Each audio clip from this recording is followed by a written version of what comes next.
पहले श्रोताओं को अपना परिचय दे दें। हाँ, मेरा नाम अजीत कुमार भगत है। मैं क्षेत्रीय प्रबंधक ट्राइफेड ऑफिस का हूँ, जो मध्य प्रदेश में शामला हिल्स में ऑफिस है इसका। सबसे पहले तो भगत साहब मैं जानना चाहता हूँ आपसे कि ये जो भोपाल हाट में आदि महोत्सव का आयोजन है, अपने आप में कितना विशेष है और इसके पीछे मूल भावना आपने क्या रखी है? आपने बहुत अच्छा प्रश्न किया।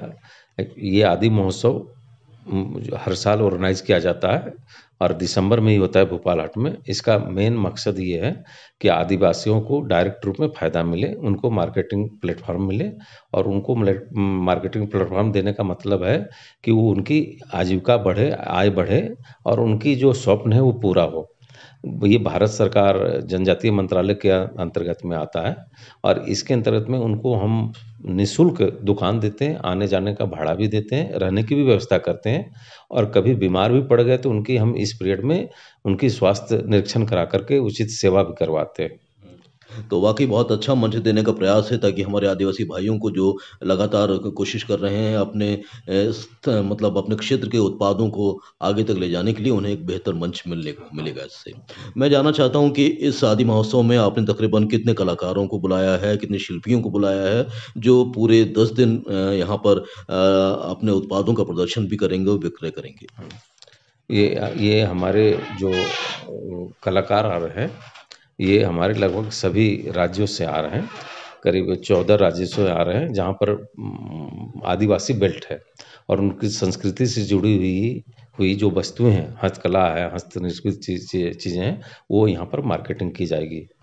और उनके कल्चरल भाव से भी, कल्चरल एक्टिविटीज़ से भी आप वो रूबरू होंगे। तो तकरीबन कितने ट्राइबल्स यहाँ पर आ रही हैं? करीब 200 ट्राइबल्स आ रहे हैं अच्छा। पूरे ऑल ओवर इंडिया से।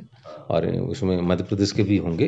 मध्य प्रदेश के 35-40 दुकान हैं और उसके बाद जो है लगभग 50 दुकान उनके अदर स्टेट के लिए रखे हुए तो अन्य राज्यों के कुछ नाम बता दें, मध्य प्रदेश के अलावा कहाँ-कहाँ के हैं? हैं। अन्य राज्यों में खास करके नॉर्थ ईस्टर्न के मिजोरम हुए, गुवाहाटी हुए, ये सब से आए हुए हैं। और इधर हमारे जो छत्तीसगढ़ है, महाराष्ट्र हैं, उत्तराखंड हैं और साउथ से आपका उधर से भी है, साउथ से भी लोग आए हुए हैं, आंध्र प्रदेश वगैरह से। तो लगभग सभी राज्यों को कवर कर रहे हैं हम लोग। भगत साहब मैं जानना चाहता हूँ कि इस आदि महोत्सव की कौन-कौन सी ऐसी विशेषताएँ हैं, जिनके माध्यम से ये आदि महोत्सव अपने आप में बहुत अनूठा हो जाता है और भोपाल वासियों के लिए किसी सौगात से कम नहीं होता? हुँ। ये बात बहुत अच्छा लगा। एक ये जो है विशेष रूप से मैंने अभी कुछ देर पहले बोला कि भोपाल हाट में जो आदिवासी अपना सामान लाते हैं, उसकी संस्कृति से जुड़ी हुई रहती है और वो अपने जो संस्कृति जो बहुत पुराने चलती आ रही है, उसी से जुड़ कर के वो अपनी कलाकृति को रूप देते हैं। और वो कलाकृति दूसरी जगह नहीं मिलेगी जो इस दुकान में मिलेगी। और इनकी ख़ासियत यही है कि जो उनकी कल्चर है हर स्टेट का, जैसे मैंने अभी बोला नॉर्थ ईस्टर्न की बात है। अगर उधर से लोग आते हैं तो उधर की कल्चर दिखाई देगी। अगर ये उत्तराखंड से आते हैं तो उनकी कल्चर दिखाई देगी। और उसी कल्चर से निर्मित निर्मित कोई भी वस्तुएँ हैं, चाहे कपड़ा हो, चाहे शिल्प हो, चाहे आपका पेंटिंग हो, सभी में उनकी कल्चर दिखाई देगी। और ये चीज़ उनको एक नया आभास देगा कि हम उस जगह का सामान डायरेक्ट रूप में ट्रैवल से परचेज़ कर रहे हैं। कौन-कौन सी ख़ास चीज़ें यहाँ पर आएँगे हमारे ट्राइबल्स तो उनके बारे में कुछ बताएँ कि कौन-कौन सी ख़ास चीज़ें आने वाली हैं? हुँ। अभी मैं बता देता हूँ कि सौरा पेंटिंग जो है उड़ीसा का, वो स्पेशल होता है। आप देखेंगे उसकी अलग ही एक बयाँ करती है चित्रकारी और वहाँ की कल्चर को समेटे हुए रहती है। तो एक तो वो आ रही हैं। बाकी उत्तराखंड वगैरह से वूलन के कपड़े हैं जो कि इधर नहीं मिलते हैं, वो यहाँ पर आ रहे हैं। और हमारे झारखंड से जो है वहाँ चूड़ियाँ बनाती हैं लेडीज़, वो है, जूट बैग है, वो भी वहाँ से आते हैं। ख़ास करके जो उनके कल्चर से रिलेटेड हुए हैं, टॉवेल है, जो ट्राइबल लोग यूज़ करते हैं कपड़े, वो उनके यहाँ होता है। और ख़ास करके हमारा मध्य प्रदेश का चंदेरी बाग महेश्वरी साड़ी का मुख्य रूप से यहाँ डिस्प्ले होगा। और हम यहाँ पर ख़ास रूप से आपको ये बताना चाहेंगे कि इस मेले में लाइव डेमोंस्ट्रेशन भी होगा, जिससे आप कपड़े बनते हुए महेश्वरी कैसे बनता है कपड़ा, आप अपने आँखों से देख सकते हैं।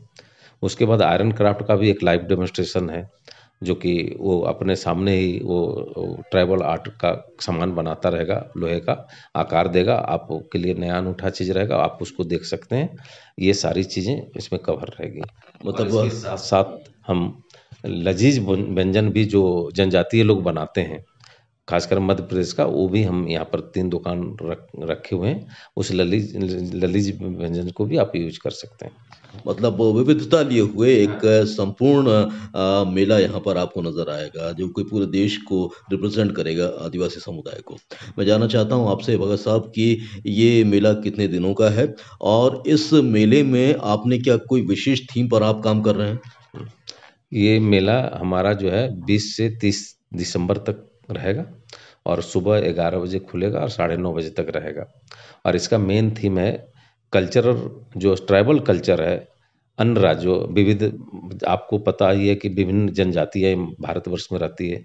तो हर कंट्री में हर जगह जा कर के, हर स्टेट में जा कर के आप देख नहीं पाएँगे।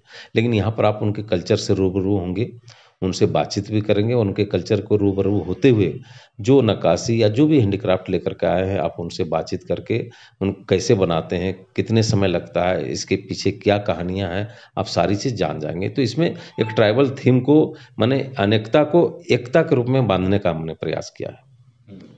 तो जो लोग आना चाहते हैं भोपाल के, वो किस प्रकार से इसमें शामिल हो सकते हैं? और सांस्कृतिक गतिविधियों का भी आपने जैसे ज़िक्र किया है, तो वो रोज़ाना होंगी या फिर अल्टरनेट डेज़ में? हुँ। बहुत अच्छा प्रश्न किया आपने। देखिए, ये तो निःशुल्क है। कोई भी आदमी आकर के इस मेले में भ्रमण कर सकता है, देख सकते हैं। और इस यहाँ जो भी एंटरटेनमेंट का साधन बनेगा, हमने क्या ट्राइबल डांस का भी प्रोग्राम रखे हैं और अन्य तरह के भी गाने हैं, जिससे ऑडियंस जो भी आएँगे वो सुनेंगे, देखेंगे और वो आनंद लेंगे। और मेले का एक थीम उभर कर के आएगा कि हाँ, ट्राइबल का एक संस्कृति झलक मिलेगी आपको। तो ट्राइफेड के एक क्षेत्रीय प्रबंधक होने के नाते आप हमारे कार्यक्रम के माध्यम से अनुरोध क्या करना चाहते हैं हमारे श्रोताओं से, ताकि वे इस मेले में पहुँचे और भारत की जो आदिवासी कला है, संस्कृति है, उसके दर्शन कर सकें? मैं आपके माध्यम से भारत भोपाल वासी को ये बोलेंगे कि ये साल में एक बार लगता है और एक अनूठा आदि महोत्सव है। और इसमें ट्राइबल जाति के जितने भी हैंडीक्राफ्ट्स हैं, एक जगह आप देख सकेंगे और उनके ट्राइबल के संस्कृति से रूबरू हो पाएँगे। ख़ास करके व्यंजन भी, यहाँ के ट्राइबल व्यंजन भी खा पाएँगे, देख सकेंगे। और ये माहौल दूसरी जगह आपको मिलेगा नहीं। ये ट्राइबल प्रोडक्ट, आप ये कह सकते हैं, सत्यता पर आधारित है। खुद ट्राइबल के हाथों से बिक्री लेंगे, ट्राइबल का बना हुआ चीज़ देख कर के लेंगे, तो इसमें आपके मन में कोई संशय नहीं रहेगा। तो इस माध्यम से मैं यही बोलूँगा कि आप वो मेला में अवश्य आएँ और उनके सामान को परचेज़ करें, जिससे उनका एक स्वाभिमान जगेगा, आय बढ़ेगा और वो खुश होंगे और ये एक विकास का रूप लेगा। इतनी महत्वपूर्ण चर्चा करने के लिए, इतनी जानकारी देने के लिए भगत साहब, हम आपके बहुत-बहुत आभारी हैं। बहुत-बहुत धन्यवाद आपका। Thank you sir.